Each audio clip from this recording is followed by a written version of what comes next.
Salve, camaradas! Vamos para a leitura do Evangelho, que, aliás, a leitura do Evangelho hoje está dentro do texto do calendário litúrgico, é o mesmo texto.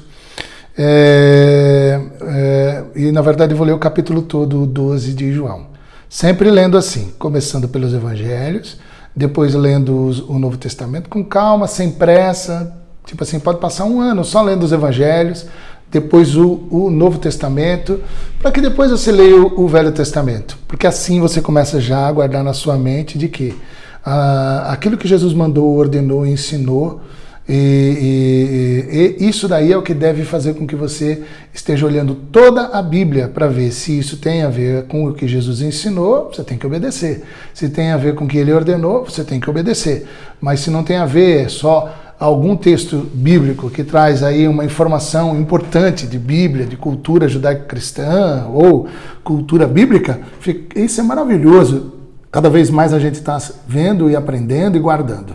Mas para obedecer, para viver, para guardar como regra mesmo de fé e prática, tudo aquilo que Jesus ordenou, ensinou e mandou.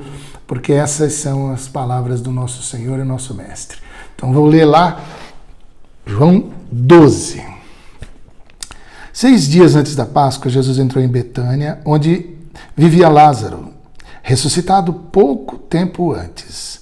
Lázaro e suas irmãs convidaram Jesus para jantar em casa. Marta servia. Lázaro era um dos que estavam assentados à mesa com eles. Maria veio com um jarro de óleos aromáticos, muito caros, ungiu e massageou os pés de Jesus e depois os enxugou com os cabelos. A fragrância dos óleos encheu a casa. Que bonito. Judas Iscariotes, um dos 12, que estava prestes a traí-lo, lamentou: por que esse óleo não foi vendido e o dinheiro distribuído aos pobres? Seria fácil conseguir 300 moedas de prata por ele. Disse isso não porque se importava com os pobres, mas porque era ladrão. Era o tesoureiro do grupo e costumava se apropriar indevidamente do dinheiro que guardava. Você vê que num momento de adoração extraordinário, o contraste das duas figuras, um apóstolo, um discípulo e os outros amigos que também eram discípulos de Jesus, Maria, Marta, e aquela coisa da oração extravagante, da adoração extravagante, mas voltada com um propósito, sabendo que de fato tinha um momento para se fazer aquilo, que era inclusive o que Jesus vai revelar agora. Olha só.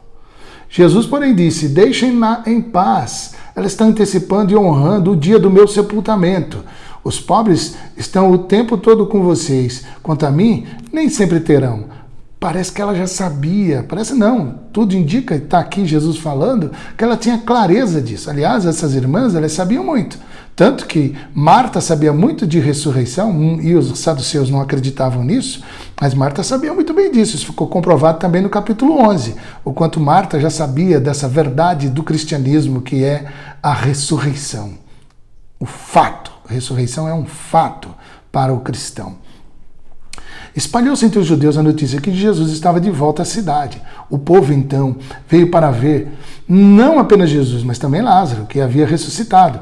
Então, os principais sacerdotes fizeram planos para matar Lázaro também, porque muitos dos judeus estavam crendo em Jesus por causa dele. Que loucura isso, como é interessante.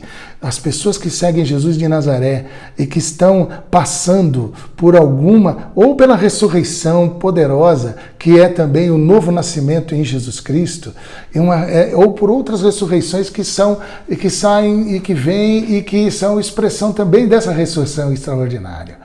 Então, quando você olha para essa situação, é tão bonito, mas também é muito arriscado. Por quê? Porque à medida que você começa a realmente seguir Jesus de forma maravilhosa e o poder da ressurreição ou das ressurreições que Jesus opera em você começa a ser algo absolutamente extravagante, escandaloso, e esse testemunho passa a ser muito forte, quem tem ira, quem tem raiva, quem tem dificuldade com Jesus vai ter dificuldade com você. Olha que interessante aqui, né? Interessante isso daqui. No dia seguinte, uma multidão imensa que havia chegado para a festa soube que Jesus estava entrando em Jerusalém. Eles tiraram ramos de palmeiras e saíram para encontrá-lo aclamando. Hosana, bendito é aquele que vem em nome de Deus. Sim, o rei de Israel. Jesus cavalgava um burrinho, como se lê nas Escrituras. Não temas, filha de Sião. Vejam como chega o seu rei, cavalgando um burrinho. Os discípulos, na ocasião, perceberam o cumprimento de muitas passagens nas Escrituras. Isso é interessante, né? Os discípulos, naquela época, naquela ocasião, eles não perceberam o cumprimento de muitas passagens das Escrituras. Mas depois que Jesus foi glorificado, eles se lembraram de que tudo que estava escrito a respeito dele combinava com os acontecimentos. A multidão que estava com Jesus, quando ele chamou Lázaro do túmulo, levantando-o dos mortos, estava ali, relatando o que tinha presenciado. Foi por se espalhar a notícia desse último sinal de Deus que a multidão cresceu e se transformou num grande desfile de boas-vindas. Os fariseus, olhando a cena, protestaram: está fora de controle. E todos vão atrás dele. Pensa na cena.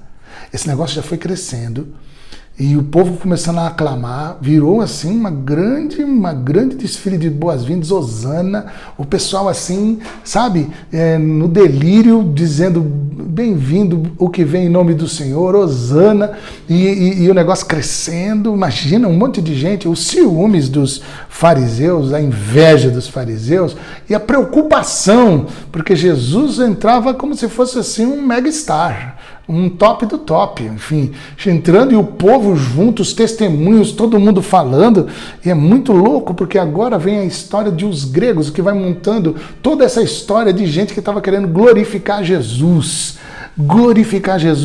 nos termos humanos. Olha que coisa interessante.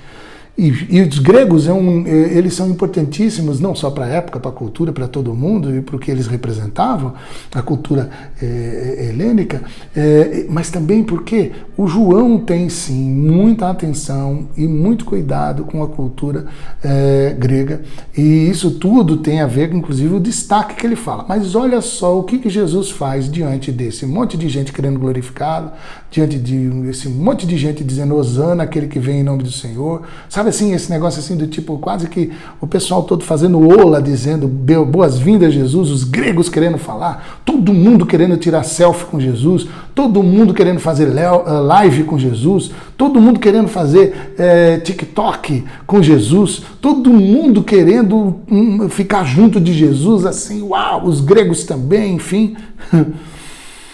Havia alguns gregos na cidade que tinham vindo para adorar a festa.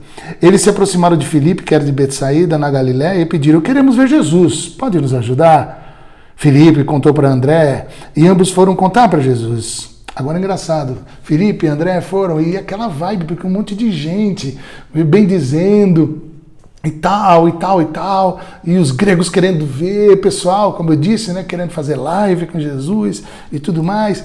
E aí, cara, olha só, parece que Jesus desconsidera tudo isso. E o que ele respondeu?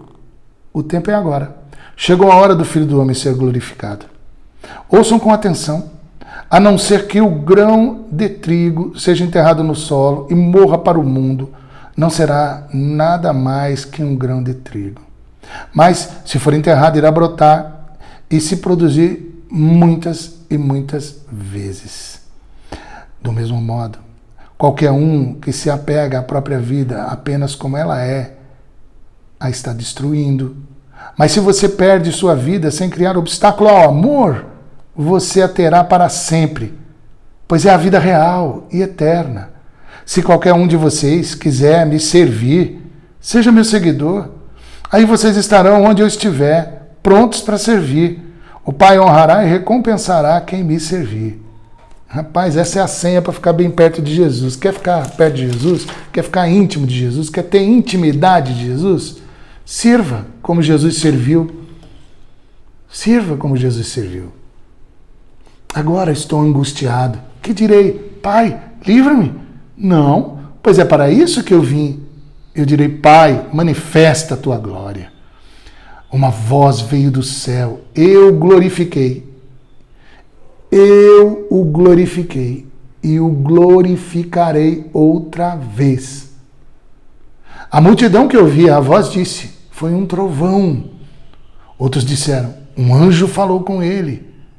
Jesus disse, a voz não falava a mim, mas a vocês. Neste momento o mundo está em crise. Satanás, o governante desse mundo, será expulso. E eu, quando for levantado da terra, atrairei todos a mim e os reunirei ao meu redor. Ele disse isso para mostrar como iria morrer. Agora é interessante, dando uma pausa aqui. Ele está preocupado e interessado em ser glorificado pelo seu Pai. E não pela multidão. E não pelos gregos e pelas pessoas interessantes ou por todo mundo que de alguma forma queria alguma coisa. Não, ele entendeu que o glorificar dele, a glorificação dele tinha um outro, a pegada é outra. Tem a ver com cruz. Tem a ver com cruz, com morte, com sepultamento e com ressurreição. Interessante isso. Igualzinho o jeito que a gente quer ser glorificado, né? Aí quando ele disse isso, dizendo inclusive de que jeito ele ia morrer, vozes na multidão responderam, sabemos, pela lei de Deus, que o Messias permanece para sempre. Como pode ser necessário, como você diz, que o Filho do Homem seja levantado? Quem é esse Filho do Homem? Jesus disse, por um breve tempo, a luz ainda estará com vocês. Ande nessa luz, para que a escuridão não os destrua. Se vocês andam no escuro, não podem saber para onde estão indo. Se tem a luz, creiam na luz. Então, a luz estará dentro de vocês, brilhando na vida de cada um de vocês. E vocês serão filhos da luz. Depois que acabou de falar, Jesus procurou um lugar para se esconder. Interessante. Ele havia feito muitos sinais da parte de Deus, mas eles ainda não haviam entendido nada. Nem creram nele. Era a prova de que o profeta Isaías estava certo. Deus, quem creu no que pregamos, quem reconheceu o braço de Deus estendido e pronto para agir. Primeiro, eles não acreditaram. Assim, não poderiam crer. Mais uma vez, como Isaías tinha dito, os olhos deles estão fechados e o coração deles está endurecido, de modo que não verão com os olhos, nem perceberão com o coração e se voltarão para mim, Deus, para que os cure. Isso aqui é muito doido. Isaías fez essa declaração depois de ter visto um vislumbre do brilho em profusão da glória de Deus que iria manifestar-se através do Messias. Apesar de tudo, um número considerável de líderes do povo creu em Jesus. Interessante. Muitos, mesmo a multidão, com um monte de milagres acontecendo, sinais extraordinários, prodigiosos, eles não conseguiam crer. Não conseguiam crer. Mas muitos líderes começaram a crer. Creram em Jesus, mas eles tinham um problema. Olha só. Mas por causa dos fariseus, não faziam confissão pública. Eles tinham medo de serem expulsos da sinagoga. Pressionados, preocupavam-se mais com a aprovação humana do que com a glória de Deus. Ou seja, crer radicalmente em Jesus Cristo pode significar ser expulso de alguns lugares de culto. Pensa nisso, hein? Jesus resumiu tudo nesse pronunciamento. Quem crê em mim, crê não apenas em mim, mas naquele que me enviou. Quem me vê está vendo aquele que me enviou. Eu sou a luz que veio ao mundo para que todo aquele que crer em mim não viva mais na escuridão. Se alguém ouve o que eu digo e não se importa, eu não o rejeito. Não vim para rejeitar o mundo, mas para salvar. Entretanto, vocês precisam saber que quem me rejeita, recusando-se a aceitar o que eu digo, está deliberadamente escolhendo a rejeição. A palavra, isso é muito importante entender esse negócio da palavra aqui. A palavra foi feita carne, que tenho anunciado e que sou eu. Essa palavra e nenhuma outra é a palavra final. Vou repetir. A palavra feita carne, que tenho anunciado e que sou eu, essa palavra e nenhuma outra é a palavra final. Não faço nada por minha conta. O Pai que me enviou deu-me uma ordem. sobre o que dizer e como dizer. E sei exatamente o que seu mandamento produz. O quê? Vida real e eterna. É tudo o que eu tenho a dizer. O que o Pai me disse, digo agora a vocês. Amém.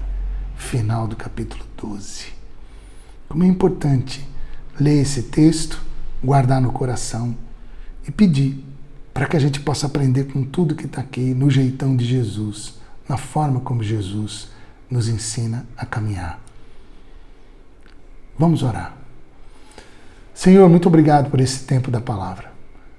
Ajuda-nos, ó Deus, a olhar para as Escrituras, para a Bíblia, Bíblia Sagrada, Palavra do Senhor, carta de amor do Senhor para a raça humana. E a gente possa estar olhando para ela e a interpretando a partir do olhar do Senhor, das ordens do Senhor, dos mandamentos do Senhor. Que isso possa trazer na minha vida e na vida dos meus irmãos e minhas irmãs tudo aquilo que só o Senhor pode fazer. O Senhor é a palavra de Deus, a palavra encarnada. Portanto, o Senhor, que é a palavra do Pai, a palavra encarnada, tudo aquilo que o Senhor nos manda, nos ordena e nos ensina, e que estão nos evangelhos, é aquilo que eu desejo praticar. E eu peço que meus irmãos, minhas irmãs também desejem praticar. É assim que eu oro, em teu nome. Amém. Amém? Beijo bento para vocês, beijo bento para a Sagrada Família. Vamos com calma lendo a Bíblia, mas a partir dos evangelhos, devagar, com calma, sem pressa. Lê, relê, volta de novo no mesmo capítulo e vamos com calma, mastigando, prestando atenção e aprendendo as coisas que o Espírito Santo quer ensinar para a gente através da vida de Jesus. Beijo bento.